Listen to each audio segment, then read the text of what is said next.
ગત તારીખ 5 જુલાઈના રોજ એટીવીટીની મિટિંગમાં થયેલી લાફાબાજી બાબતે આદિવાસી મહિલાઓએ આદિવાસી ભાષામાં આપી પ્રતિક્રિયા સોશિયલ મીડિયામાં વાયરલ। શું કહી રહ્યા છે આ બહેનો, સાંભળો આ વિડીયોના માધ્યમથી। ઝપાઝપી વહી ત્યારબાદ ઈયાને કાચો ગ્લાસથી છૂટો ગ્લાસ મેક્યું એટલે ઈયાન જાન બી ને શકતો આજ એમએલએ સાહેબ બેન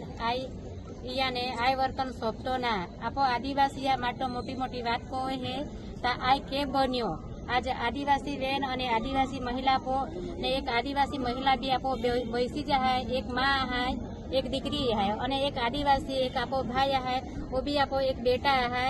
और एक आपो भाई है। तो वो समझी आदिवासी माटे एटलो विचारतुं ता आ रीतो वर्तन नहीं कहतुं અને એક એમએલએ સાહેબ બેન આ રીતો વર્તન કહો ઈયા માટો યોગ્ય કાર્યકરના એટલે ઈયાન કોડક ને કોડક સજાવે ઈંડવામાં અભિપ્રાય है। चेतर वसा वहाँ का अपशब्द बोली गाड़ा गाड़ी बोली ने तीयो अपमान जो लोग के हो तिया माटे आमो होय के रैली काढत है अने त्याल खरेखर सजा मिला जो त्या खोटो के हो तो एक आदिवासी महिला अपमान के योग्य न तिया माटे तिया खातिर आमो माटे भेगेवी है अने आज आमो रैली स्वरूपे आवेदन पत्र आपी रही है तो स्वीकारे के